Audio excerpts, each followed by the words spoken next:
नमस्कार, आप देख रहे हैं स्वदेश विशेष। मैं हूं आपके साथ कविता थपलियाल। अपना घर एक ऐसा सपना जो पूरा हो जाए तो जिंदगी का सबसे खुशनुमा पल बन जाता है और खुशनुमा एहसास भी। लेकिन कुछ सालों पहले तक कई लोगों की जिंदगी गुजर जाती थी लेकिन उनका ये सपना अधूरा रह जाता था।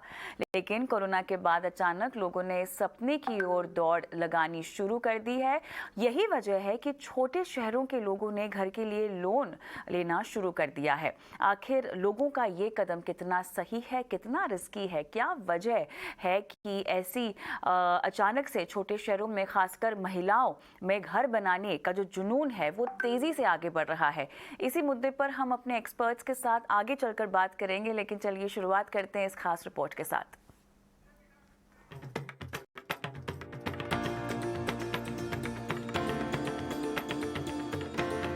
अब लोन लेना घर की बात है। छोटे शहरों में ये चलन बढ़ गया है। छोटे शहरों में कोरोना ने लोगों के कई ऐसे एहसास कराए कि लोगों ने अब अपना घर बनाने को अहमियत देनी शुरू कर दी है। खासकर टियर 2 और 3 शहर और कस्बों में ये डिमांड तेजी से बढ़ी है। इस साल फाइनेंशियल ईयर की पहली तिमाही में हाउसिंग फाइनेंस कंपनियों ने करीब 60 से 80% को होम लोन टियर 2 और टियर 3 शहरों को दिया है, जिनमें साउथ के छोटे शहरों में ज्यादा होम लोन की मांग बढ़ी है। उधर छोटे जिलों में होम लोन लेने वाली महिलाओं की संख्या में भी इजाफा काफी हुआ है। टियर 3 और टियर 4 में पहली बार 16% महिलाओं ने होम लोन लिया। कुछ जिलों में होम लोन लेने वाली महिलाओं का आंकड़ा 80% के भी पार निकल गया। कभी जहां होम लोन लेने वालों में बड़ा हिस्सा मेट्रो और टियर 1 और टियर 2 शहरों के लोगों का था, वही अब टियर 3 और टियर 4 यानी छोटे शहरों ने उनको पछाड़ दिया है।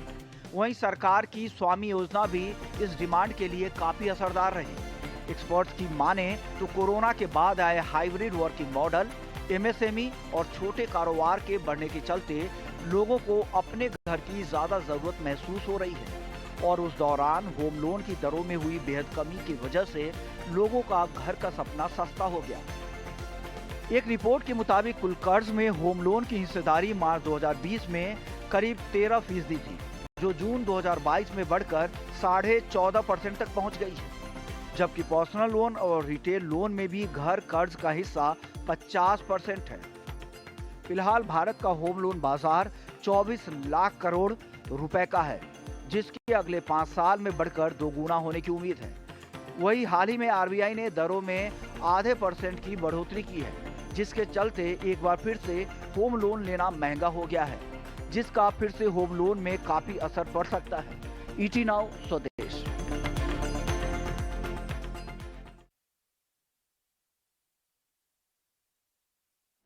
तो छोटे मझोले शहरों में हम क्यों इस तरह से होम लोन की डिमांड बढ़ती हुई देख रहे हैं? यहाँ पर जहाँ पूरी दुनिया बात कर रही है महंगाई की, बढ़ते ब्याज दरों की, और सिलसिले में अगर भारत में होम लोन की डिमांड को लेकर जो इजाफा देखा जा रहा है, ये कितना टिकाऊ है, इसके पीछे क्या वजह है, इसी पर हम विस्तार से बात करते हैं। खास मेहमान भी हमारे साथ जुड़ गए हैं।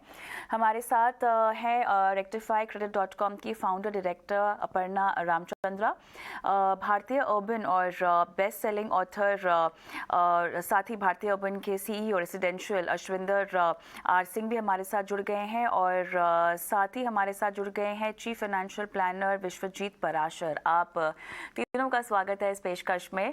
अश्विंदर जी, आपके पास आऊंगी सबसे पहले, क्योंकि हम अगर वर्ल्ड लेवल पर समझना चाहें तो डेवलप नेशंस तो मंदी के कगार पे है, महंगाई उनको सता रही है। भारत में भी उसके चलते हमने देखा है कि लगातार ब्याज दरों का सिलसिला जो है वो बढ़ता हुआ दिखाई दे रहा है। इस बीच ये तो एक एस्पेक्ट हुआ इस पूरी चर्चा का, लेकिन दूसरा एस्पेक्ट ये भी है कि डिमांड को लेकर हमारे देश में कोई धीमापन नहीं आता हुआ दिखाई दे रहा है। और ख़ासतौर से अगर हम घरों की खरीदारी की डिमांड की बात करें तो यहाँ पर बड़े शहरों में तो अमूमन हमने देखा है कि डिमांड बढ़ती भी दिखाई दे रही है पिछले कुछ महीनों से लगातार।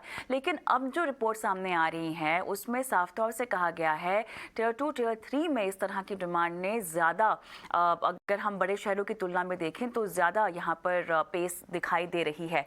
क्या वाकई आपको लगता है कि ये जो वर्क कल्चर में बदलाव आया है, जो लोगों ने बड़े शहरों से छोड़कर लोग जो अपने अपने घर चले गए हैं और जो हाइब्रिड और वर्क फ्रॉम होम का कुछ जो नया कल्चर शुरू हुआ है उसके चलते घरों में छोटे और मझोले शहरों में खासतौर से घरों की डिमांड बढ़ी है, ये एक बड़ी वजह हो सकती है, अहम वजह हो सकती है?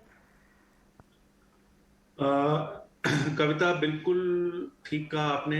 एक तो ये बहुत इंपॉर्टेंट रीजन है ही कि जो भी, इसीलिए अगर आप देखें आपकी रिपोर्ट के अंदर दिखाया गया है कि साउथ के अंदर जो टीयर 2 टीयर 3 सिटीज हैं, वहां पर होम लोन की डिमांड भी ज्यादा बढ़ी है, चाहे वो महिलाएं हों जिन्होंने लिया है, क्योंकि south is a technology hub. और जितने लोग फॉर एग्जांपल बैंगलोर में काम करते थे, और ये जो वर्क फ्रॉम होम का हाइब्रिड मॉडल है जो रहेगा थोड़ी देर के लिए या फिर हमेशा के लिए रहेगा, तो काफी लोग हैं जो छोटे शहरों में चले गए, मैसूर में चले गए, मैंगलोर में चले गए, और इन्होंने जाकर वहां पर काम करना शुरू किया। तो इनकी सैलरीज कम नहीं हुई है, एक्चुअली इनके खर्चे कम हो गए हैं, बिकॉज ये अपने होम टाउन में चले गए। होम टाउन में जाने से एक तो आईटी सेक्टर के अंदर एक बहुत बड़ा बूम आया है जिसको ग्रेट रेजिग्नेशन बोलते हैं, तो सैलरीज में बहुत इंक्रीज आया है। उसके कारण सैलरीज इंक्रीज हो गई, खर्चे कम हो गए, ये लोग जो छोटे शहरों में चले गए इनके पास डिस्पोजेबल इनकम आ गई, और इन्होंने फिर डिसाइड कर लिया कि अपना एक घर लेना चाहिए। दूसरी एक और भी रीजन है जो होम सेल्स के अंदर बढ़ोतरी आई है, जिसके कारण home loan is a function of home sales. तो होम सेल्स के अंदर इसलिए भी आई है कि पिछले 8-10 साल में लोग घर नहीं खरीद रहे थे, लोग उसको शेयर्ड इकोनॉमी में जा रहे थे। There were lot of new business models जो आ गए थे, हॉस्टल्स के अंदर रह रहे थे, पीजीज के अंदर रह रहे थे। उसके कारण जो पेंट अप डिमांड थी, जो कंजम्पशन नहीं हो रही थी घरों की, अब वो होनी शुरू हो गई है पेंडेमिक के बाद। तो एक तो कंजम्पशन होनी शुरू हो गई, दूसरा घर की अहमियत हो गई जो आप लोगों ने बोला।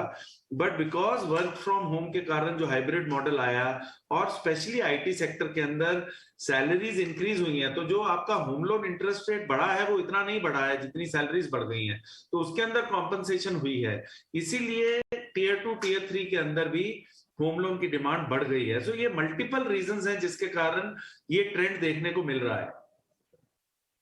लेकिन इस ट्रेंड में एक और चीज़ अपर्णा जो कि बहुत क्लियरली हाईलाइट हो रही है, वो है फ्रेश होम लोन ख़रीदार जो हैं, होम लोन टेकर्स जो हैं, वो महिलाएं हैं। और ख़ासतौर से जो टॉप 20 डिस्ट्रिक्ट्स की बात कर रही हैं जहां पर सबसे ज़्यादा महिलाओं ने घर खरीदा है या जहां के लिए लोन लिया है, छत्तीसगढ़ की कुछ जगह है, गुजरात की कुछ जगह है, हरियाणा की भी कुछ जगह है जहाँ पर महिलाएं जो हैं और उनका ये ज़िंदगी का पहला लोन है, लेकिन बढ़ चढ़ कर उन्होंने लोन लेना शुरू कर दिया है। ये बात भी रिपोर्ट में हाईलाइट की गई है। ये किस ओर, ये क्या ट्रेंड है और ये किस ओर इशारा कर रहा है अपर्णा? थैंक्स कविता। यहाँ पे दो चीजें मैं बताना चाहूंगी। ये जो पैंडेमिक के पीरियड में जो होम लोन के इंटरेस्ट रेट्स कम हुए तब, and even otherwise women borrowers को there are always extra facilities, तो उनको ज्यादा प्रोसेसिंग फी नहीं है, बाकी के चार्जेस कम है। एसबीआई इवन बीच में थोड़ा उनको रेट ऑफ इंटरेस्ट भी उसने थोड़ा कम किया था for home loan women borrowers. तो ये सब मल्टीपल रीजंस है जिसके वजह से you see that women borrowers have increased. Secondly, ये जो टीयर 2 टीयर 3 हम बात कर रहे हैं, इन दी अर्ली पैंडेमिक हमने जो देखा, जिसके पास खुद का घर था, जिसके पास खुद का ऑफिस था, मतलब जिसको रेंट देना नहीं पड़ा, तो वो आदमी संभल गया। सो उसका जो मंथली कैश फ्लो था, वो अगर सैलरी नहीं भी आया, वो जैसे तैसे मैनेज कर पाए। जिनको उठा के रेंट देना था वो काफी हद तक मतलब डबल ट्रिपल मार खाए। So this was also a mental block kind of a shift, जहाँ पे लोगों ने सोचा कि खुद का एक घर हो तो ऐसे कुछ होता है तो एटलीस्ट हमारे सर पे खुद का एक छत हो। सो एंड टीयर 1 सिटीज में तो काफी महंगे हो गए हैं। Not everybody can afford. अभी in a city like Bombay 75-80 lakhs के नीचे आपको कोई घर नहीं है। Even a 1 BHK Thane is costing 85 lakhs। तो it is better that you go to tier 2 tier 3 जहाँ पे आप 35-40 में एक डिसेंट साइज घर आप अफोर्ड कर पाते हो। और विमेन बोरोवर्स को जब आप फर्स्ट रखते हो तो आपको पता है कि आपको काफी सारे और भी बेनिफिट्स मिलते हैं।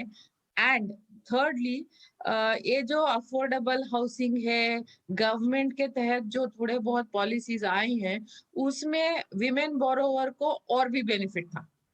सो उनको जो सब्सिडी मिल रहा था उसमें there was an additional amount that was given if the woman was the first borrower. तो ये सब मल्टीपल रीजंस है जिसके वजह से हम आप ये ट्रेंड देख रहे हैं where women borrowers are higher and tier 3 tier 4 में the offtake of home loan has increase.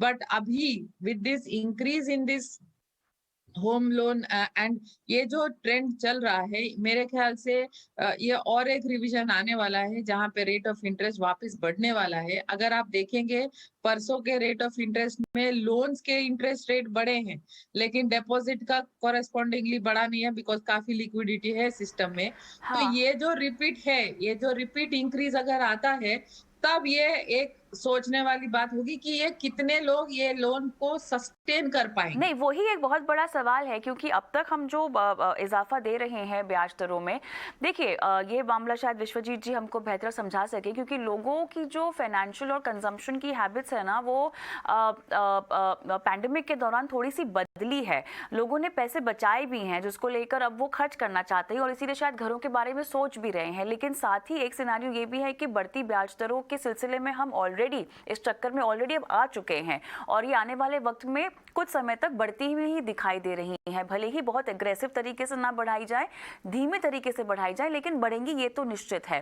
तो विश्वजीत जी, इस पूरे सिनेरियो में घर की खरीदारी के बारे में सोचना, वैसे तो आप श्योर यही कहेंगे कि घर मन बना लिया है खरीदने का तो आपको खरीद लेना चाहिए, ब्याज दरों की चिंता नहीं करनी चाहिए, लेकिन प्लानिंग तो करनी पड़ेगी ना, और ये बोझ कितना आपकी जेब पर पड़ेगा ये भी तो सोचना होगा ना। बिल्कुल कविता जी, आपने बिल्कुल सही बोला कि ब्याज दरें बढ़ रही हैं क्योंकि अगर आप देखें तो मार्केट में कंट्री में लिक्विडिटी ज्यादा है तो इंटरेस्ट रेट बढ़ाने ही पड़ेंगे किसी भी हालत में, उसका असर होम लोन्स पर भी मिलेगा। बट मैं ये समझता हूँ कि जब भी आप घर, हर एक के लिए एक इमोशनल गोल है, अपना घर एक बहुत ही भावनात्मक डिसीजन होता है, तो हर आदमी चाहता है कि मेरा एक अपना घर हो। अगर हम घर लेते हैं तो उसके कई सारे टैक्स बेनिफिट भी हैं जिसको हम नहीं भूल सकते हैं, क्योंकि अगर आप होम लोन लेते हैं तो आपका इंटरेस्ट जो आप देते हैं उसमें 2 लाख रुपए तक का आपको टैक्स बेनिफिट मिलता है। प्रिंसिपल पे भी आपको अंडर सेक्शन 80C 1.5 लाख रुपए तक आप उसमें इन्वेस्ट कर रहे हैं उसका भी बेनिफिट मिलता है। तो टैक्स के बहुत लाभ हैं।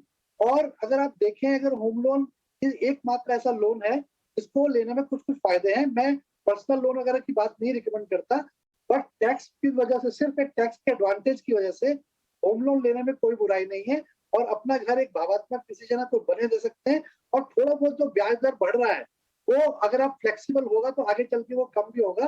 हाँ, 1-1.5-2 साल ऐसा लगता है कि ब्याज दर उसकी बढ़ती रहेंगी क्योंकि अभी इंटरेस्ट रेट बढ़ रहे हैं और हम राइजिंग इंटरेस्ट रेट सिनेरियो में है, इसमें कोई दो राय नहीं है। बट आपने देखा होगा कोविड टाइम में लोगों में सबसे अच्छी जो हैबिट डेवलप हुई है वो है सेविंग हैबिट। तो हमारे सेविंग हैबिट ग्लोबली, लोगों के पास, कंज्यूमर के पास बहुत पैसा बचा है क्योंकि खर्चे काफी कम हुए हैं। और अगर ये सही एसेट में पैसा इन्वेस्ट हो रहा है, क्योंकि आप जब एसेट में इन्वेस्ट कर रहे हैं वो एसेट ग्रो करेगा आगे चल के, तो मुझे नहीं लगता इसमें कोई बुराई है और ये एक अच्छा फैसला होगा अगर आप होम लोन लेते हैं। बिल्कुल, लेकिन अश्विंदर यहाँ पर समझाएं कि अगर टियर 2 टियर 3 की अगर हम बात करें तो अफोर्डेबिलिटी की जो एक दर है वो भी इन जगहों पर बढ़ती हुई दिखाई दे रही है जहाँ पर लोगों ने दिलचस्पी दिखाई है। एक बात तो वो है कि लोगों ने पैसे बचाए हैं और उनका इरादा है कि अच्छा और बड़ा घर लिया जाए, वो तो एक बात सही है। लेकिन जिस तरह की इन्वेंट्रीज अवेलेबल हैं उसमें कितनी नई है, कितनी पुरानी है, और जब बिल्डर्स पुरानी निकालने की सोच रहे हैं तो क्या उन ग्राहकों को बेहतर ऑफर्स दिए जा रहे हैं जिसकी वजह से वो अट्रैक्ट हो रहे हैं? क्या इन्वेंट्रीज को लेकर, अफोर्डेबिलिटी को लेकर क्या मांझरा है? बड़ा ये कविता काफी इंटरेस्टिंग पर्सपेक्टिव है इसके अंदर, and you will appreciate that. देखिए, ready to move in inventory जो थी वो पेंडेमिक 2020 के बाद 21 में 6-7 महीनों में खत्म हो गई थी। उसके बाद जो अंडर कंस्ट्रक्शन इन्वेंट्री थी वो भी काफी हद तक निकल गई है। अभी जो इन्वेंट्री ओवरहैंग है ये इतना ज्यादा नहीं है। अगर आपको मैं दिखाऊं, एक लेटेस्ट रिपोर्ट बता रही है कि गुड़गांव के अंदर H1 2022 के अंदर होम सेल्स की growth over the same period is 157%. Bangalore के अंदर it is around 80%. अहमदाबाद के अंदर it is around 120%. सो हुआ क्या है कि एक तो इन्वेंट्री का जो ओवरहैंग है वो खत्म हो गया है। छोटे शहरों में ज्यादा इन्वेंट्री थी नहीं, बट जो सबसे मजेदार बात है वो ये है कि अभी जो स्वीट स्पॉट है, अभी मैं एनएआर इंडिया की कॉन्फ्रेंस में था स्पीकर, जहां पर 2000 से ज्यादा channel partner from the entire country इकट्ठे हुए थे, नेशनल कन्वेंशन थी, और वहां पर ये बात निकल के आई है कि अभी जो मेट्रोज के अंदर स्वीट स्पॉट है वो 1 करोड़ का हो गया है। सो अगर 1 करोड़ का घर है वो जल्दी बिक रहा है, और कई बार जो छोटा घर है जो शायद 70-80 लाख का हो, बट अगर उसके अंदर सिर्फ 2 बेडरूम है वो इतनी जल्दी नहीं बिक रहा है। सो 2+1 3+1 जो है वो सबसे ज्यादा बिक रहे हैं। सिमिलरली टीयर 2 टीयर 3 सिटीज के अंदर भी टीयर 2 के अंदर स्वीट स्पॉट अभी 60-65 लाख का है, और टीयर 3 के अंदर 40-45 लाख का है। 3 साल पहले बैंगलोर के अंदर जो स्वीट स्पॉट था वो 45 लाख टू 75 लाख से लेके 80 लाख का होता था। तो इतना कंज्यूमर बिहेवियर में चेंज आ गया है कविता, दैट इट इज अनप्रेसिडेंटेड। और अभी ओवरहैंग जो है इन्वेंट्री की, वो बिल्कुल आपको मैं बताता हूं, हमने 1000 घर लॉन्च किए थे भारतीय सिटी के अंदर, जिसका हमने एक फोरकास्ट बनाया था कि 2 साल के अंदर निकलेंगे। 9 महीने के अंदर पूरे का पूरा इन्वेंट्री बिक चुका है। We don't have any single home left to be sold. So what has happened is, जो फर्स्ट टाइम बायर है, जो हम पहले भी डिस्कशन कर रहे थे Kavita, what has happened is first time buyer जो है वो बहुत क्लियर हो गया है कि मेरे को एक अपना घर चाहिए, और मेरे को एक घर चाहिए जिसके अंदर एक एक्स्ट्रा कमरा हो, डिपेंडिंग ऑन द फैमिली जो उसकी है। अगर वो अकेले रहते हैं विदाउट पेरेंट्स तो उनको 2 बेडरूम प्लस 1 चाहिए, अगर पेरेंट्स के साथ रहते हैं तो 3 बेडरूम प्लस 1 चाहिए। रिक्वायरमेंट्स बहुत क्लियर हो गई हैं, सेविंग्स बढ़ी है। इंटरेस्ट रेट का इतना बढ़ने से देखो, क्योंकि होम लोन के अंदर क्या होता है, अफोर्डेबल सेगमेंट पे ज्यादा फर्क पड़ता है, इंटरेस्ट रेट बहुत कम भी हो गए थे। तो अगर हम देखें, हम कह सकते हैं कि आज की डेट में जो रेपो रेट है वो 5.4 पे है, but if you look at it, you know, interest rate 3 years back were at 8%। अभी भी हम 3 year बैक के अगर इंटरेस्ट रेट पर भी आ गए हैं, उतने की लोगों को आदत थी ईएमआईज करने की। और अब होम लोन्स के अंदर स्ट्रक्चर्स बहुत आ गए हैं। अब होम लोन के अंदर अगर आपको ऐसे स्ट्रक्चर्स आ गए हैं जहां पर इसीलिए होम लोन बढ़ रहा है कविता, और इंटरेस्ट रेट का इंक्रीज का फर्क नहीं पड़ रहा है, क्योंकि अभी होम लोन कंपनीज ने ऐसे स्ट्रक्चर देने शुरू किए हैं कि प्री ईएमआई बहुत देर तक चलती है, ईएमआई का बर्डन उन्होंने कम कर दिया, और वो बोलते हैं जब आपको पोजेशन मिल जाएगा उसके बाद हम आपकी ईएमआई बढ़ा देंगे, जब तक पोजेशन नहीं मिलेगा हम ही आपकी ईएमआई नहीं बढ़ाएंगे। पहले डेवलपर को सबवेंशन लेनी पड़ती थी, अब डेवलपर सबवेंशन नहीं ले रहा है। अब होम लोन कंपनी आकर ही बोल रही है कि पहले 4 साल मैं आपसे सिर्फ 10,000 लूंगा, आपकी ईएमआई जब 4 साल के बाद आपको पोजेशन मिल जाएगा तो 25,000 हो जाएगी। सो इतना चीजें चेंज हो गई हैं कि overall it is very conducive for the residential industry overall and for the home buyers. ये जो लोन स्ट्रक्चर आपने बताया ये काफी दिलचस्प है, लेकिन विश्वजीत जी ये तो मतलब ऐसा हुआ कि नाक सामने से पकड़ो या हाथ घुमाकर पकड़ो, ठीक है, आने वाले वक्त में तो आप पर बोझ बढ़ेगा ही आपकी जेब पर। तो इस तरह के लोन स्ट्रक्चर्स को आपको अपनाना चाहिए अपनी फाइनेंशियल प्लानिंग के तहत। जी बिल्कुल, अगर आप फाइनेंशियल प्लानिंग के तहत देखें तो आप किसी भी तरीके से देखें कि आपका जो ईएमआई है वो आपकी जो मंथली सैलरी है उसमें 45% से ज्यादा ना हो। ये बात बिल्कुल सच है कि काफी अट्रैक्टिव वेज हैं आजकल होम लोन के, और कई कई जगह आपको पोजेशन के बाद ही ईएमआई देनी है। तो मेरे हिसाब से पैसा तो आपको ही देना है, और इसमें आपको बहुत सारी चीजों का ध्यान रखना चाहिए। जो डूज एंड डोंट्स है कि आपकी सिबिल रेटिंग कैसी है, उसमें भी आपके इंटरेस्ट रेट पे प्रभाव पड़ता है। आप किस बोरोवर से लोन ले रहे हैं वो भी डिपेंड करता है कि कई बार सिर्फ इंटरेस्ट रेट की वजह से होम लोन ना लीजिए, और भी बहुत सारे इंपॉर्टेंट रीजंस हैं कि किस लेंडर से आप जो लोन ले रहे हैं उनकी सर्विसेज कैसी हैं, क्योंकि आजकल कंस्ट्रक्शन लिंक्ड लोन भी होते हैं।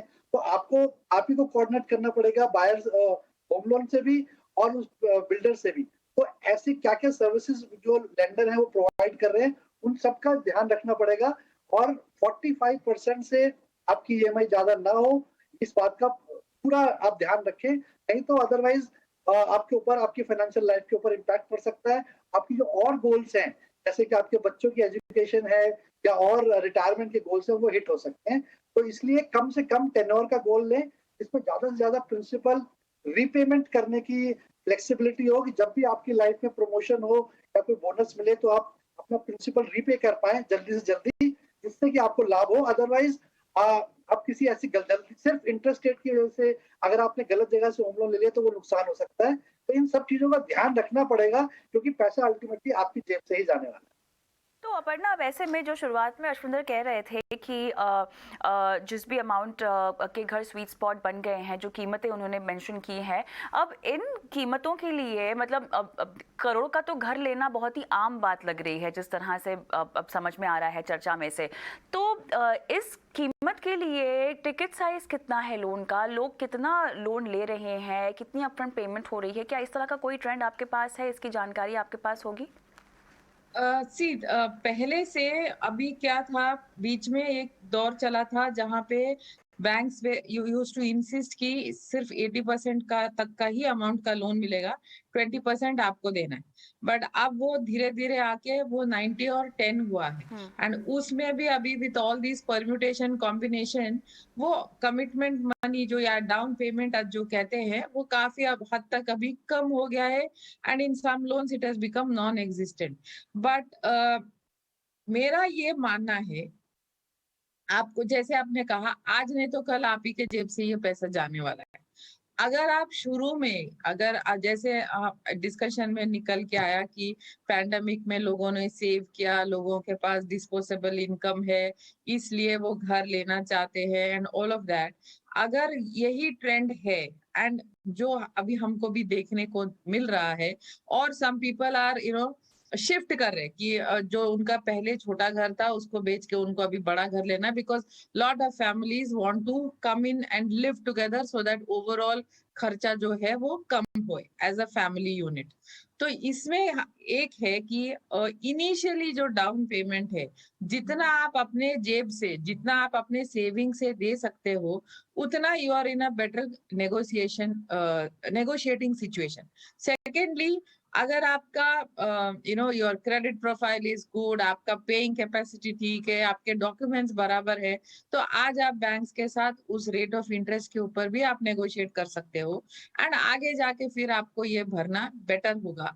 एंड अगर फॉर वॉट एवर रीजन आप ये ऑप्शन लेते हो कि जब तक पोजीशन नहीं मिलता है आपको ईएमआई नहीं भरना है, then it's a good idea कि तब तक आपको एक एसआईपी या कुछ करके वो पैसा जो है उसको सेव करके रखिए, उसको इन्वेस्ट करके रखिए, ताकि जब आपको पेमेंट करने का जो पीरियड शुरू होए, you have a chunk that you can give as down payment and overall reduce your EMI stress. क्योंकि एंड ऑफ द डे हम सबको यही चाहिए कि मंथली जो कैश फ्लो है एज अ फैमिली यूनिट उस पे स्ट्रेस ना आए, क्योंकि वहां पे कुछ गड़बड़ होता है फिर काफी सारे चीज फिर बिगड़ने को शुरू होता है। समय लगभग खत्म हो चुका है, लेकिन अश्विंदर जी एक सवाल यहाँ पर ये है कि जिन घरों की हम बात कर रहे हैं ये सेल्फ कंजम्पशन के लिए है, ये सेकंड होम टाइप की प्रॉपर्टी नहीं है ना जो लोग खरीद रहे हैं? नहीं कविता, देखिए मैं ये बात बोलना भूल गया था। पहली बात तो ये है कि ऐसा नहीं हो सकता कि आपको ईएमआई पहले नहीं भरनी पड़ेगी। As one of my panellist was saying, EMI तो देनी पड़ेंगी बट वो कम होती हैं। दूसरा मैं ये बोल रहा था, पिछले 2 साल के अंदर 10 से 15% की कैपिटल वैल्यू एप्रिसिएशन हुई है जिन लोगों ने खरीदा है अपने लिए, और काफी इन्वेस्टर भी आ गए हैं। गुड़गांव जैसी मार्केट में इस समय काफी इन्वेस्टर हैं। 65% of new homes are being bought by NRIs. तो क्या हुआ है, 10 साल से जो 2013 के बाद जो कैपिटल एप्रिसिएशन नहीं हो रहा था, अब कैपिटल एप्रिसिएशन होना हो गया, रेंटल यील्ड बढ़ गई है। Kavita, the rental yield in residential in metros is now between 3 to 4%, जो 3 साल पहले 2% और 2.5% के बीच में होती थी। तो क्या हुआ है, डायनेमिक्स के अंदर काफी चेंज आ गया है। So overall things are moving in a direction where people are also making money, where the price of the real estate जो है वो भी बढ़ रही है कविता, और रेंटल भी बढ़ रहे हैं। तो ऐसा भी हो रहा है कि लोग लेकर उसको रेंट पर लगा रहे हैं, क्योंकि पहले जो लोग इन्वेस्ट करते थे रियल एस्टेट में और जिन्होंने इन्वेस्ट करना बंद कर दिया था वो लोग भी वापस आ रहे हैं। तो मल्टीपल सेगमेंट है, फर्स्ट टाइम बायर आ रहा है, अपग्रेड करने वाला आ रहा है, एंड यूजर आ रहा है, और जो इन्वेस्टर था जो बिल्कुल नहीं आ रहा था वो आ रहा है, और एनआरआई इन्वेस्टर आ रहा है, क्योंकि डॉलर की कीमत इतनी स्ट्रांग हो गई है कि एनआरआई का जो डिस्पोजेबल इनकम है वो भी बढ़ गया है। So multiple things are happening, जिसके कारण इस तरह का रुझान या इस तरह के ट्रेंड्स दिख रहे हैं रेजिडेंशियल मार्केट के अंदर। चलिए, तो यहाँ पर घरों को लेकर डिमांड और जिस तरह से इन्वेंट्रीज भी निकल कर आ रही है, होम लोन लेने का जो सिलसिला है वो तो बढ़ता हुआ दिखाई दे रहा है, लेकिन बड़ा सवाल यहाँ पर यही देखने वाला होगा कि ये कब तक रहेगा। बढ़ती ब्याज दरों का असर क्या होम लोन लेने की प्लानिंग पर असर करेगा, ये सवाल का जवाब आने वाला वक्त ही बताएगा। लेकिन बहुत बहुत धन्यवाद आप तीनों का इस खास पेशकश में शामिल होने के लिए। स्वदेश विशेष के आज की इस पेशकश में मुझे भी इजाजत दें। नमस्कार।